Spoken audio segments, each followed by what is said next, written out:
FIFA announced on Tuesday that they are planning to sell stakes to its tournaments, including the World Cup, to private investors through a new company they would form named FIFA Forward Enterprise, or FFE. In a statement by FIFA President Gianni Infantino, he said, quote, "Football is the world's most popular sport and an extraordinary engine of human and social development. Parts of the game have turned that popularity into remarkable commercial value, and we celebrate that success and want it to continue because it lifts the whole game. Our job is to make sure that the rest of football grows with it. FIFA exists to support sustainable, inclusive development in every corner of the world."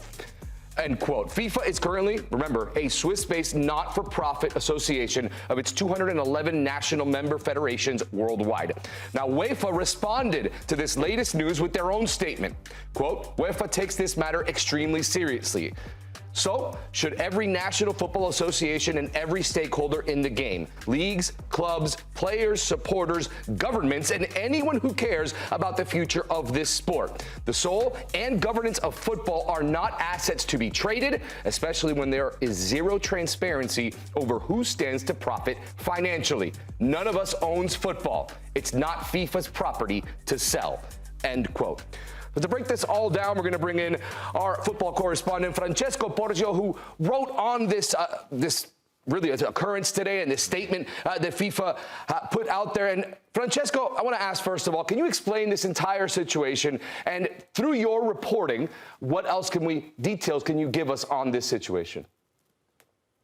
Hello. Yes, this is an unprecedented day, I will say, in the world of soccer. I think that it reminds me of the day of the Super League, if you remember, when the whole chaos started and it was really a mess. And that's really what's happening right now, because we see FIFA, we see Gianni Infantino deciding to announce this new FIFA World Enterprise, the FFE, and it will be basically a new company that will basically, where he will be the commissioner, where he will sell minority stakes to private investors, and that's really unprecedented in the world of soccer. That never happened before.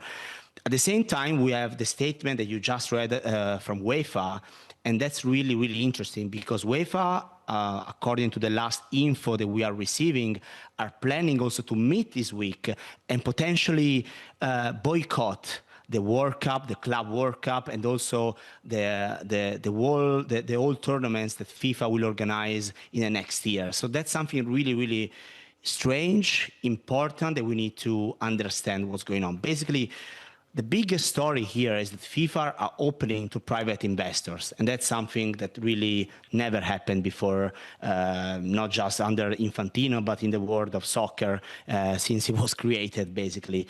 And also, at the same time, the fact that FIFA are promoting the investors and private investors to be part of the world of soccer, it's something that will also alarm not only UEFA, not only the soccer governing body, but also the politicians as well, because that's something that goes beyond soccer, in my opinion.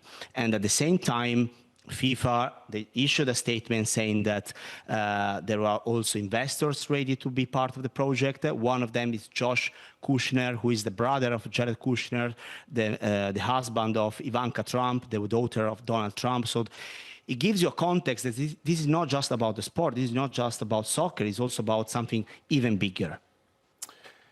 You mentioned UEFA, and we mentioned their statement, and they have been at odds for quite some time for several different occurrences in football. Why does UEFA take such a hard stance immediately after the Times article was released? I think UEFA always try to be in this position. You know, when I mentioned before the Super League, that was 2021, they were really against the idea of creating another league that maybe could overlap with the Champions League, and that maybe you could think that that was because there was just a competition with the Champions League. In this case, I think they're trying to say that nobody owns football, nobody owns soccer, nobody is beyond the rules of the game. And I think in this moment, in this particular situation, UEFA are trying to prevent the fact that Infantino or FIFA are creating something that can go beyond the rules of the game. And that's really something that can happen, because if you, as FIFA announced, they're creating another company that owns basically the World Cup and the Club World Cup as well. It can be dangerous. It can be dangerous because you never know what can happen in the future. You never know if soccer, at least in our idea, it's an equal game. It's something that, you know, there is a competition, and, you know, you can qualify for the World Cup. I'm Italian, so I know that we cannot qualify sometimes for the World Cup, but other times, usually you can qualify for the World Cup. So it's equal. At least there is a competition. If it's owned by third parties, you never know what can be the scenarios there. And if some private investors are part of the game, maybe they will have a say in the future. And that's what I think UEFA are trying to prevent. Also, we are yet to hear from other confederations as well, because there is a Concacaf, there is Asian Confederation as well, there are others, and we are still yet to hear from them. Francesco, this is massive. This is significant news. It's unfolding in the world of football. From your knowledge, from your reports, and from your expertise, this growing divide between FIFA and UEFA, should it continue, what could be the ultimate breaking point? Because the tensions are rising. Both camps have definitely put out statements, and it seems to just be growing and brewing. It's growing a lot. And I think it was last week's interview of the Spanish FA president, Javier Tebas, who is a very relevant figure in European soccer, who basically called out against Infantino, saying he's not the right fit for the job. He's doing things just for himself, for his personal ambition. And that's something that I think in the UEFA atmosphere is growing a lot. So I think it's dangerous to see the world of soccer divided in this way, because UEFA, we know there's not just a UEFA in the confederations, but UEFA has a big role, has a big part, of course, in the world of soccer. And I don't know what's going to happen. I think we are all waiting to hear what they will decide. But if they will boycott the next tournaments, I think it will be a situation where there is no way back for Infantino. He needs to go back on his feet. So I think there is no way FIFA can live without UEFA. We just saw the World Cup, what happened, the teams involved. I think it's too important, UEFA for FIFA right now. One of the things that was lingering around the World Cup after the final between Spain and Argentina is the upcoming presidential election for FIFA, which takes place of March of 2027. How significant could this be, or is this, that Infantino and FIFA have come out and put this out there about raising capital, or desire to raise $4.2 billion in capital, and also try to expand the World Cup to 64 teams in 2030? I mean, there's just a lot going on here right before election.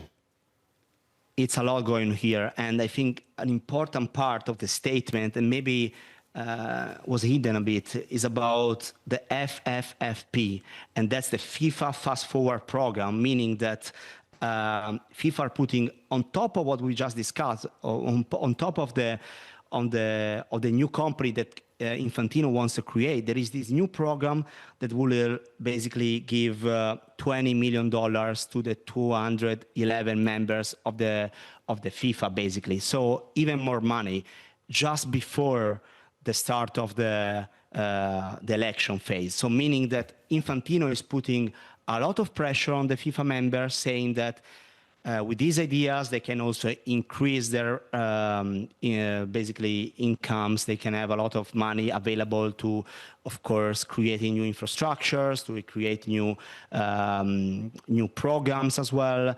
And I don't want to make it to politics, but this is also about politics, because I think what Infantino is trying to do is also trying to convince the FIFA members that he is the right man, he's the right person that can solve a lot of issues that are happening around the world, also in terms of the game.